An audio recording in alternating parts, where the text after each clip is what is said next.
Welcome to the Movement Podcast. This show is all about movement, giving you a better idea of how you can optimize the human body to be the best it can be. Hi, I'm Lee Burton, and welcome to the Movement Podcast. I'm going to take a little bit different format today and run you through some statistics on what our topic is, and that's Achilles tendon issues in professional sports. Now, this is fairly relevant because of what happened in the previous NBA playoff season with some very high-profile players having this issue. And someone approached me or asked me what I thought about the more Achilles tendon problems occurring. And the first thing I said was, well, is it more problems, or is it just because these are high-profile players that it's more newsworthy and it's more out into the discussion, so to speak?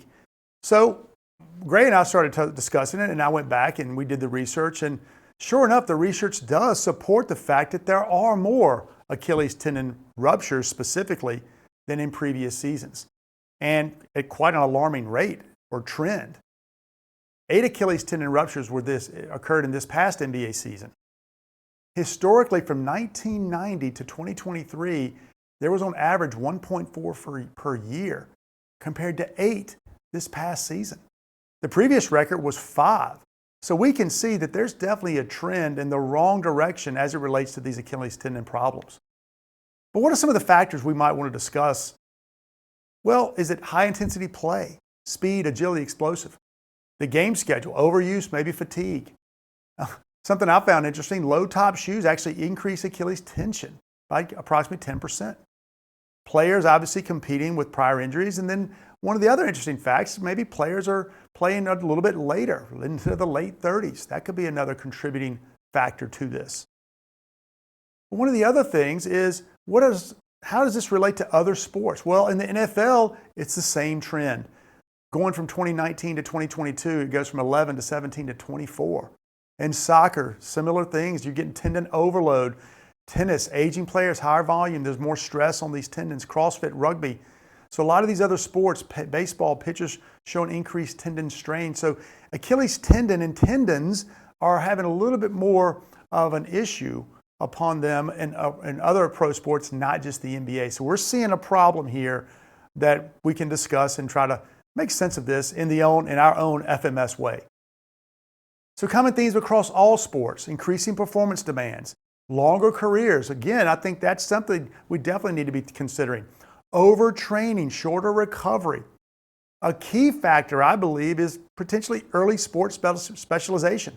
A lot of these professional players now, as opposed to 10 years ago, we're not focusing in and having that early sports specialization. So that could be a potential problem, is now that these pro athletes are coming up through the ranks and they're focusing on that one sport, is that an issue? I'm not saying this is. I don't have the data to support this, but these are things we can consider. Under conditioning of the Achilles and lower limb mechanics, these are things that may be something we ought to be looking at. So some of the theories that are being tossed around: biomechanics, footwear design. Maybe take a look at the shoe wear. Limited preseason and off-season recovery. Maybe the training needs to be, with all the data and all the statistics, this is something that we can look at and we are looking at. A lot of these pro athletes have a ton of resources. And so we should start seeing some of these things. And I am sure the sports medicine, strength conditioning professionals in these pro athletics this is not news to them. They're looking into this and trying to figure out why. Is it the surfaces? Changing of the surfaces could be a contributing factor. And another thing to consider, post-COVID, did the vaccine and some of the players having this vaccine have any contribution to this issue? If we were getting this vaccine back in 2020, 2021, what is now maybe the result of that? Just something to consider. The mental pressure to perform or return early. Again, these high-profile athletes at this level, have a tremendous amount of pressure on them to get back to playing. They don't want someone to take their spot. So are they returning too quickly? And is there something, an SOP, a standard operating procedure, on what they have to do to return? It may be sport to sport. It may even be team to team. It may be individual to individual. So these are things we've got to consider. So some of the takeaways, well, it's a multifactorial problem. If you follow FMS, you know we always get to that multifactorial thing. We know movement is a very fundamental thing we all need to be able to do. However, there are all these other factors we got to consider. Better monitoring, conditioning, return to play standards. Let's figure out, look at the data and what the data is telling us now that we have all this data at our fingertips, and try to figure out maybe a better return to play, some return to play criteria. The research areas that are being dived into and should be looked at even more: biomechanics of the shoe, the court, load management, inflammation, and systemic contributors. Going back to that vaccine as a possible contributing factor. And more holistic approach. We got to think about holistic. We got to think about nutrition, stress, sleep, hydration, recovery. All of these things need to be considered if we're going to have and really attack this problem. Because if they're having problems in the professional sport, we don't want to just consider that being a professional sport problem. What if we see this trend in high school athletics, college athletics? Now, we're going to be talking primarily about professional sports, but prior to getting into the conversation Gray and I are going to have about this, I want to share some of these statistics and some of these initial thoughts and considerations with you to lead into the conversation Gray and I are going to have. So let's get into that conversation.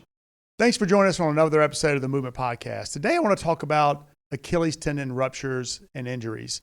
And this is something that has been really kind of put in the forefront in the professional sports world, because in the NBA, the most recent NBA playoffs, there were some significant players, high-profile players, that suffer from these injuries. And Gray, honestly, I got some questions. People are just asking me, hey, why are these things occurring all of a sudden? And my first response is like, well, are they occurring more often now? Or is it just because they're high-profile players in the playoffs that are having these issues? And you go back with Aaron Rodgers a season or two ago, him having that issue. So whether it's more recent that these are occurring more, I just wanted to find out. And, we went back and looked at the data, and sure enough, the data, there are more Achilles tendon ruptures and injuries over the last couple of years than there were before. So no, you're right. Because if we take an alternate topic like concussions, we're just more aware of concussions now, and we're more proactive. So we're seeing more concussions now. They've always been there in sports, and we didn't recognize them. But an Achilles tendon rupture is undeniable. And I was the only experience I ever had with an Achilles tendon rupture, believe it or not, I was at University of Miami, and Dan Marino tore his Achilles tendon. And one of the reasons he never really came back from that is he said, we went back to the surgery too quick, and it's like sewing spaghetti back together. It wasn't healed. And so, number one, it should be a career-ending injury. And I think one of the reasons Aaron Rodgers was even able to come back is because he didn't have that many other risk factors. It was one of those things where on any given day that can happen. But I think the two things that go unnoticed, because I've heard all the excuses. Well, they're low-top shoes. Well, we took some time off. We've got COVID vaccines. Everybody's throwing darts at a board hoping something will hit the bullseye. And I really think that's an amateur way to approach it. I think as professionals, there are two things that I bring to the forefront of the way I want to talk about it. And I've been able to do this, hopefully, in my career when I've seen other stuff too. Volume and risk factors. High volume creates more exposure. And when we saw things like sports hernia come up in the NFL, we were seeing high volume people running more routes had more exposure. Those people as a percentage were having more sports hernias. And in the early days of movement screening, they had worse movement screens. So high volume and bad movement are two of the factors. You add dehydration or fatigue or something. I'm gonna push back on that a little bit, because if you really think about what is occurring, let's take the NFL, because what the stats tell us in the NFL and NBA, there are more Achilles tendon injuries and ruptures over the last year than there were the previous 30 years. Yes. So it is a significant increase. So the question then becomes why? What has occurred? You mentioned volume. Well, the NFL, due to and I would even argue potentially the NBA, but I do know the NFL, because of the union, has decreased the amount of practice, the amount of participation, especially in the offseason, that can occur. So I don't think any of us would discount that volume certainly plays a role. But I think if the players are, obviously the players on the court are playing more than the players that aren't on the court. So it is exposure, it is volume to a degree, but there still has to be other factors. And that's where you were getting to, because we can't just point to volume. Because if it was volume, wouldn't there be a lot of players having these issues? And there are more players now. And I would argue, weren't those same players in the NBA and NFL playing just as much or more in 2015 or 16 as opposed to now? You are right there, because if we've got something like pitch count, we can control volume. But there's no such thing as step count, because what we used to see, if a wide receiver and a defensive back are both practicing in a given practice, the defensive back is literally doubling the running that the wide receiver is. They're both at practice for the same amount of time. So we do have to be hyper vigilant about volume and steep increases in volume. When a team starts fast and hard, that's a volume we're not accustomed to. But that's where I think over the last several years, especially, where a lot of these wearables come into play.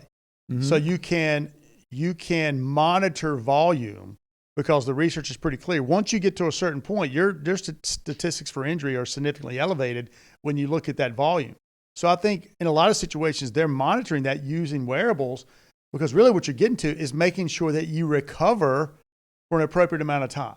So if you're going to have a hard practice on Tuesday, then you need to make sure that your team is fully recovered if you're going to have another hard practice.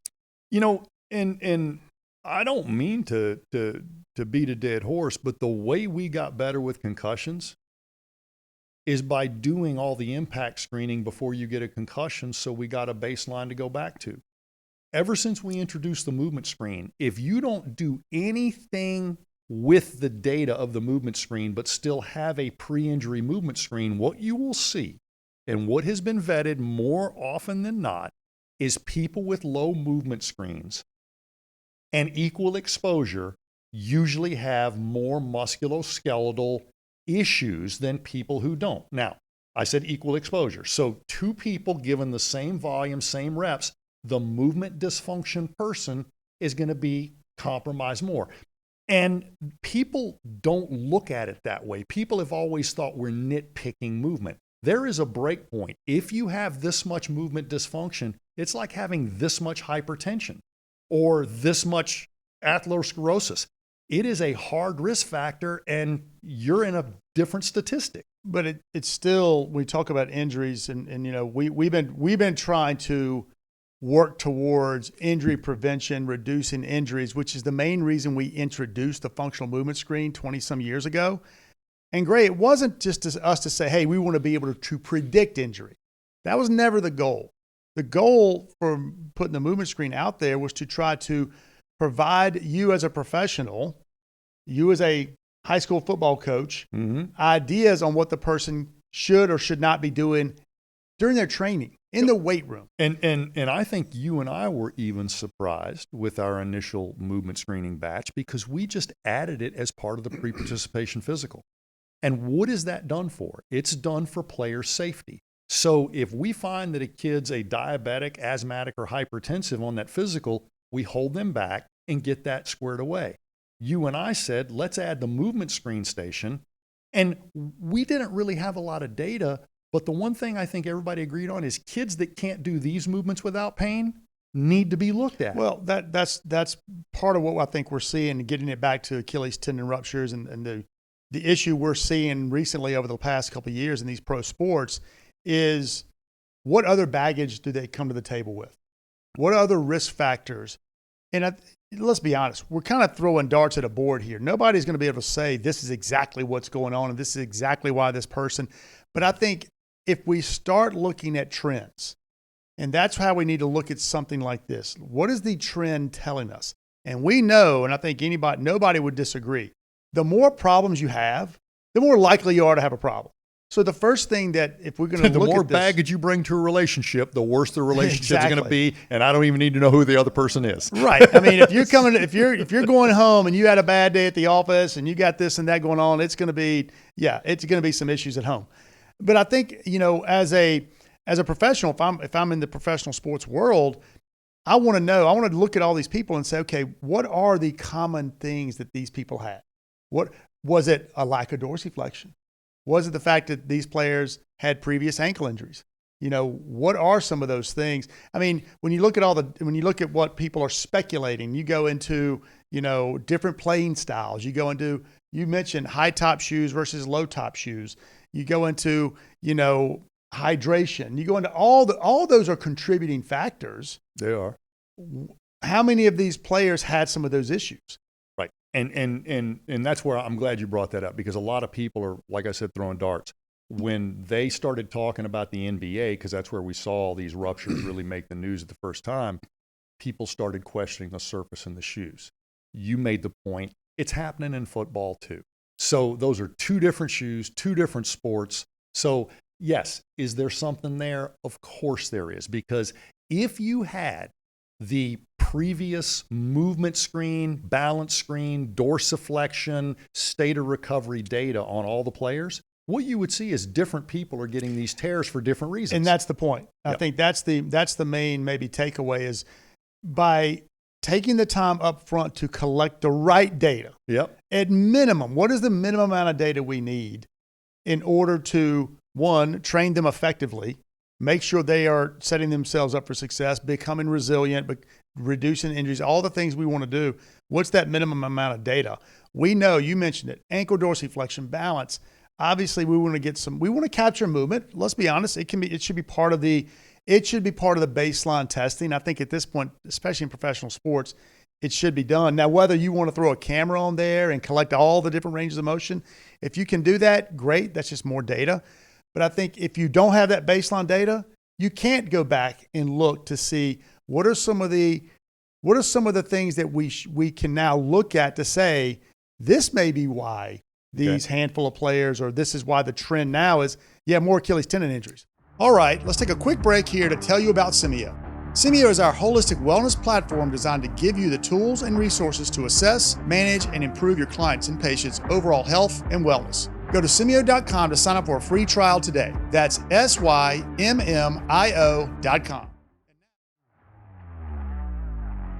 We got two new courses I think you'll like. One's a deep dive on mobility and one's a deep dive on stability. We really unpack that and show you how simple single corrective exercises aren't nearly as good as a meal of mobility assembled in a flow, in a set of stations. Do the same thing for stability. It's sort of a new way of looking at things, but it's that same old functional approach, just with nice packages that actually give you huge dividends.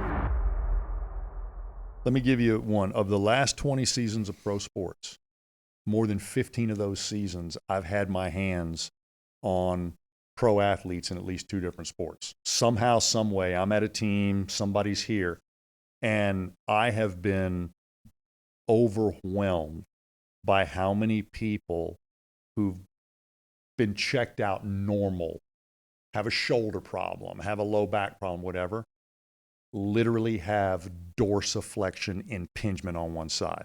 I'm not saying limited range of motion. I'm saying when they close that ankle down, it hurts. Now, can you get through a movement screen without causing that? Yeah, but there's a lot of things in movement screens that make me look there. But if you literally have dorsiflexion impingement, whether you have full range of motion or not, then what is pain? That's impingement. Okay?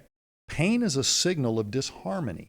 That means at somebody who's getting ready to do something at the highest level has poor communication, poor feedback loops, and disharmony at the ankle, which is the interface with the sport. And honestly, that's why we added the, closed chain, functional ankle screen that we have now for that particular purpose. And when we do it, we're standing, you're in line. We actually try to close down that ankle as much as possible. And one of the things we look for is, does it hurt? Particularly in the front of the ankle. When we first started the movement screen back in the clinic, Holbrook in Maine, any one of our athletes gets a 1 on the deep squat or a 1 on one side of the lunge, we immediately go to investigate the ankle. We thought that was obvious and we taught it that way. And a lot of people would get a 1 on a lunge or on the deep squat and just start working on the whole pattern. And when we said, hey, there's a high value place to look here in your breakout, and that's check that ankle. So in every one of our correctives for both a bad squat and a bad lunge, ankles first. And people didn't get that subtle message. So now we got to put them in a headlock, do a noogie on their head and say, look at the ankle, please. Yeah. And if that ankle dysfunction doesn't cause an ankle or foot problem, very often it's associated with a knee problem, ACL. So when we start talking about musculoskeletal risk factors, I think the thing that disappoints newscasters and researchers is I can't tell you where and when your injury is going to be. Just like I can't tell somebody where their heart attack's going to be. I can just say if you're hypertensive, overweight, diabetic, and have high cholesterol, you're probably going to die of a heart attack before you die of a lightning strike. Well, I think we also have to look at, you mentioned it briefly, but I'm going to go throw it out there. I'm not going to sit here and say I know that this is a contributing factor, but let's consider what happened during the pandemic. Mm-hmm. And not just whether you got the vaccine or didn't get the vaccine. But let's take something, sports in general, but let's talk about pro sports, since we're talking about this with the Achilles tendon ruptures, is what was occurring during those really what turned out to be 2 years or more that people were somewhat isolated. Now, which means they were not their normal routine, whether it's practice, whether it's, wearing a mask, even though the league still participated, a lot changed during that time. And now I believe, again, my opinion, my belief or speculation, that could be an underlying factor. I mean, let's be honest, Gray, if we go 2 years from now and Achilles tendon ruptures go down without any immediate we've got to do this or got to do that, then that could be something, because it changed your lifestyle. It changed your environment. It changed your behaviors. Yep. During that period of time, to your point, it changed the volume of your training. Well, let's be honest. There would be no such thing as sports camps or preseason training if everybody came back from the off season with low risk and ready. But we know that some athletes are very proactive in their self-care, and some athletes wait to be told. And that's one of the things that I've always tried to literally, I don't need to justify this with the strength conditioning staff or athletic training staff. I need to convince the head coach, you got to get behind this, because early detection gives you more time to figure out who's going to be with you mid-season and in-season. And I can help you more if you ask me questions before the injury. I just can't. So let's talk about that early detection. Irregardless, we're talking about all these Achilles tendon ruptures as, again, bringing it up to the forefront of why we need to be figuring out injury risk. Who's at risk for a problem? I don't think any of us, and again, we may find out with the amount of data that the pro athletes have, they've got tons of data that they have access to on these players at this point. Yep. So we may find over the next year why. We certainly could find that out. But at the end of the day, all of us are trying to figure out, what is that recipe that you just mentioned? What are the things that we need to be looking at, whether you're in pro sports or you're training a 15-year-old high school athlete? We kind of know the recipe at this point of what we need to be looking at a minimum. And here's the thing. So what are those? That's my question. They're the risk factors they currently possess. Which are what? Okay. Pain with movement. Okay. Poor balance, poor mobility / stability. Poor motor control. Yeah, poor motor control. Significant past medical history, meaning you've had a bunch of injuries. The more injuries you've had, believe it or not, weight. Yeah. Putting on a lot of weight in the off season, obesity and overweight actually are a contributing factor. Dorsiflexion mobility is one of them. Okay. And strength, you could say strength, cardiovascular endurance. Yep. Those are two. Now, in saying that, so if you have multiple issues, you're a little overweight, your balance is worse on one side, you've got some asymmetries. Yep. So these are what I call risk factors. You can slide by, because these risk factors are only a suggestion that things may be worse. But there's one that I think we always forget. If I've got your risk factors, but I also got your state of readiness, that's something that I think we in sports medicine, we've got to have this indicator. And I remember talking to a strength coach a few years back. He started weighing his players Because if they came back off of a weekend 3 or 4 pounds heavy or 3 or 4 pounds light, we just knew they were misbehaving, right? You're dehydrated or you're bloated, and usually that's poor sleep, poor nutrition, drinking too much, partying, whatever. So any fluctuation in your state of readiness could take somebody who has low risk and put them at high exposure. You said it yourself, high fatigue, right? So if your HRV, heart rate variability, is really low, and today I demand a lot of you, this ain't even close to your authentic self. So that's a readiness thing. Risk is all that baggage you're bringing to it. They're both in play. Well, you mentioned baggage, and I think this is one thing that Dr. Phil Plisky and his team showed when they developed an algorithm to determine injury risk, put you in a category high to low risk, which has been heavily, vetted and researched, is it's not just the fact that you've got 1 or 2 risk factors. Let's be honest. If you're an athlete and you've played a number of years, you've got some risk factors. That's right. You've pretty much been injured in the past. You may have some asymmetry, especially if you're playing a sport. You may, have some lack of balance or dorsiflexion. You may this, you may that. The point is, how many of those risk factors do you check off? And I think common sense would tell us the more risk factors you check off, the more likely you are to get injured. Because they don't add up. They multiply up, meaning each one compounds the other. Right. If you smoke, if I'm a smoker, but yet I exercise, I eat right, I'm not obese, that's one risk factor, and it's a significant one. But you combine me smoking, the fact that I eat terrible, now I'm stacking those risk factors up. So it's no different in the world of injuries. Unfortunately, too often we don't consider all those. And I've heard a lot of strength coaches say this back to me. It doesn't concern me when an athlete has a dysfunctional movement or a score of 1 on one of the 7 movement patterns. It concerns me when they have multiple dysfunctions, because we all know we have to compensate. If you're tight and have exceptional balance, you can get through it. The Y balance test has shown us that people with poor dorsiflexion can still pass that test. So if you have great balance and poor mobility, you can compensate. If you have poor balance and great mobility, you can compensate. If you've got great endurance, you can resist fatigue. If you've got massive strength, you can overpower somebody. But my point is, there's a point at these problems will take away the places you would normally compensate. And if you get stuck between a rock and a hard place, you usually break. And I think hopefully the takeaway of this conversation we're having today is that, unfortunately, you can't just point your finger at one thing. No, you can't just say, it'd be great. We're talking about Achilles tendon ruptures. It'd be great if we could go back and say, okay, this is why, and we're going to fix it.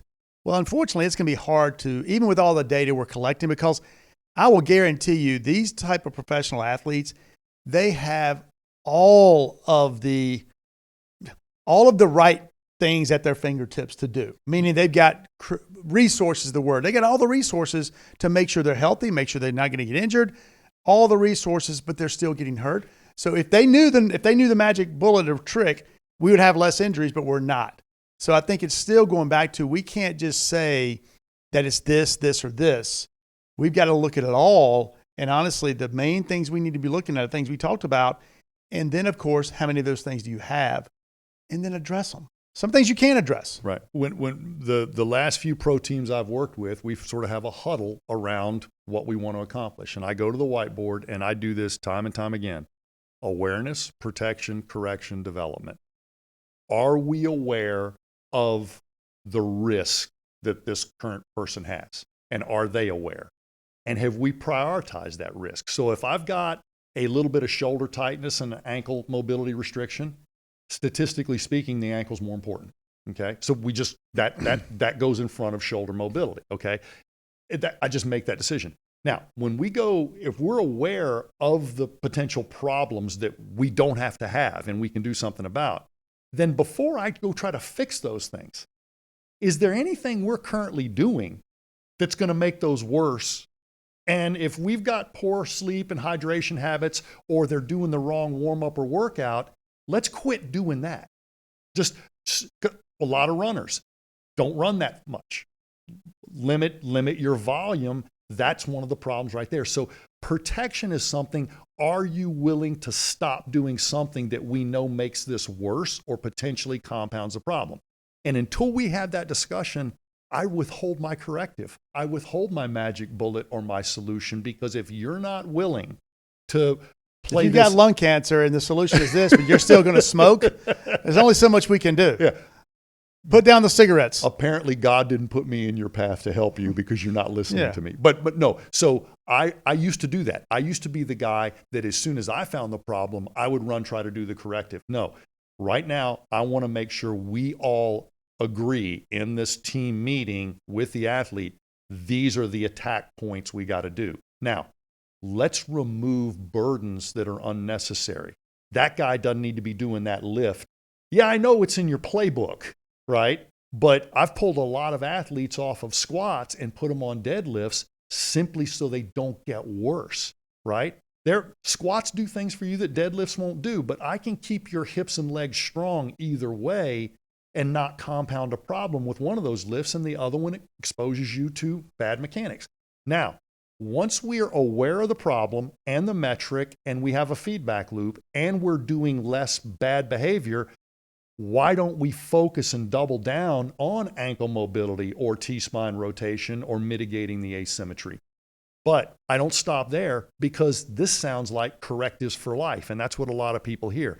The minute I get your movement screen acceptable, I want to remove the corrective, the supplement, and put you on a better workout that won't let you get here again. So at some point, if I'm a nutritionist, yeah, I'd like to have you on some supplements, but if you learn to eat right, you might not have these problems in the first place. So ultimately, we end up reinventing people who are at risk and they're doing the same reps and training as other people. We end up modifying their workout, sometimes because of them and sometimes because somebody put them on the wrong workout. Well, you mentioned something right there that I was going to bring up earlier, and that is another thing. I mentioned the pandemic as kind of being something may not be, something to consider.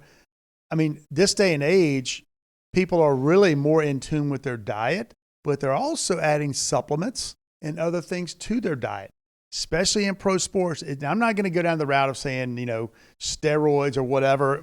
I think the data is clear. If you're on steroids, your tendons get weaker. I'm not going to suggest that's a factor for these Achilles tendon ruptures. But could it be something in the diet? Could it be some type of supplement that is more common and used in these areas? But one thing I'll even say for, especially in the sports world, it also comes, you mentioned awareness, which made me think of this. At the end of the day, and I would face this early in my career, and it's, kind of goes against the grain a little bit, but at some point you got to take the risk factors and just determine as an individual, like a player, especially in the pro sports, are you willing to risk injury to play? Yeah. And the player that got injured in the NBA finals, I'm sure they sat down together and said, listen, you got a problem in your calf. It's a tear. Probably, if it was probably the beginning of the season, that individual wouldn't even thought about playing. Right. But at some point, whether it's a state championship, NBA finals, end of the season, some point, some players, some individuals are willing to take that risk. That's something else you even have to consider in some of these situations. Well, we take that decision away from if you've got a concussion, because you're making that decision with half a brain. Well, that's different. Yeah. Yeah. But to me, if you're not aware, because we've got some data that shows higher movement screens correlate with better awareness. Because when some people think they can do something and they can't? Well, the higher your movement screen is, the less that occurs. The lower your movement screen is, people think they can do things they can't. So believe it or not, whether your brain or your ankle is damaged, you're going to have an awareness problem because your ankle's not communicating to your brain, even though your brain's processing well. Or with a concussion, your brain's not processing well. Either way, sometimes I think we as professionals have to stand firm on the risk factors. When we first said we're going to put seatbelts in cars, that doesn't mean they're going to get used. Where did we start that campaign? With school kids. And they got their parents to wear seatbelts. So you're going to lose a generation. I hate to say it, but the generation who literally likes working out till failure, taking ibuprofen, playing with pain, that's not That's not sustainable. It's not going to be there that much longer. So, the takeaway hopefully from this with these Achilles tendon injuries that we talked about, there's so many factors that go into something like this. However, being able to go back and hopefully look at the data and look at the trends and see there will be changes that are made, I'm sure, especially at that elite professional level. Yep. We may not ever know, but I think over the next year, 2 years, if we see them go down, maybe again, collecting the data, looking at the data, what did they do? How did they make changes? Because let's be honest, Gray, 3 or 4 years from now, it's going to be something else. Well, let me do one other takeaway that I've had to look myself in the mirror for. You listen to Gary Brecka, Huberman Labs, you listen to Joe Rogan's podcast, you go on any type of media right now, everybody's got a way for you to reduce the inflammation in your life. Red light therapy, cold plunges, better hydration, all these supplements. And then nobody ever says, why are you so freaking inflamed in the first place?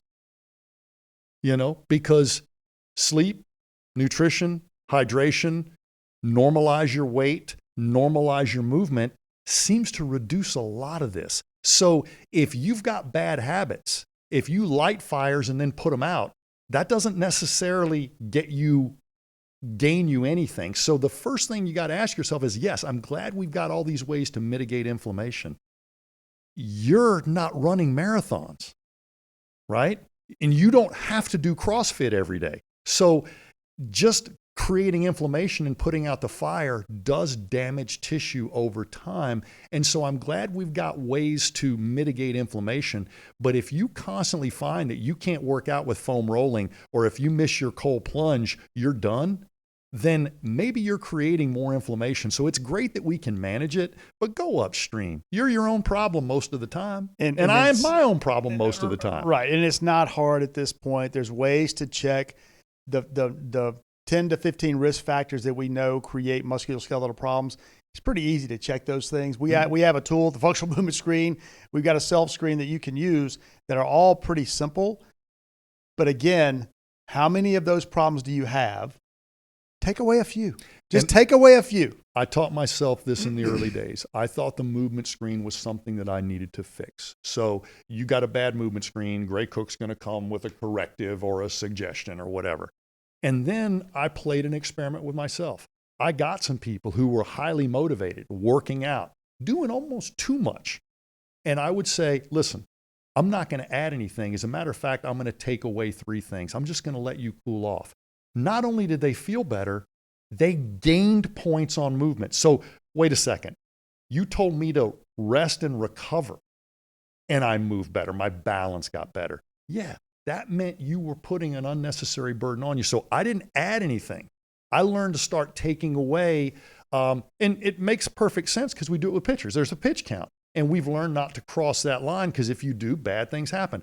But we don't do that for runners. We don't do it for cyclists, and we don't do it for CrossFitters and swimmers, right? We just let them bang away till they're broken, and then we offer them a corrective in their dysfunctional lifestyle. No, I'm not giving you the corrective. I'm going to say, quit the dysfunctional lifestyle. You're making my corrective look bad. So, I mean, honestly, there is a recipe to decrease injury risk if you lean in, but it's complicated to a degree as far as what you do to mitigate some of those risks. Finding out a specific or determining what causes a specific injury, just like we are talking about Achilles tendons, that's even harder. So I think generally speaking, if you're a professional, you're just a consumer leaning in here a little bit, look at those risk factors we mentioned, start thinking about where you are on that. And if you've got a lot of them, start chipping away at them and use your idea, Gray, about protect. Remove some of the things that may be creating those issues, and you're setting yourself up for success later on. Yep. No, I honestly think, and like I said, I've given a lot of people advice, and I used to take it personal. Now I say, here's the way we're going to do it. And if you want to do it somewhere else, that's fine. But if you're going to do it here, you're going to do it this way. And our parking lot's full for a reason because we're getting results. So it's okay if people don't listen to you and if people don't want to comply. Unfortunately, they're not hurting bad enough yet. And it's a shame that pain is the motivating factor for proactive, I think I'm going to do things different now. Life bit me too hard. But unfortunately, that's the way it is. You grow up with a few alcoholics in your family, there's not a drinking problem in you. Or you're going to figure it out yourself. And I hate to say that, but the whole point is pain is harm, and we got to deal with that where we get it. Risk factors are potential harm. You can deal with it now a little, or you can pay a lot later. And a lot of people just would like to live on thinking, well, science and medicine is going to take care of me later. No, it's not. Healthcare doesn't care. It's a business. Yeah, it doesn't care. You take a look at it, see where you are, and appreciate you joining us today for this episode of the Movement Podcast. Thank you, guys. If you want to learn more about today's podcast or dive deeper into functional movement systems information, check out some of the resources and offers we're providing in the description. That will do it for this episode of the Movement Podcast. Thanks for listening, and if you liked what you heard, please take a minute and subscribe and review. If you want to learn more about our system and take the next step in your own movement journey, visit us at movementpod.com. Until next time, be sure to first move well, then move often.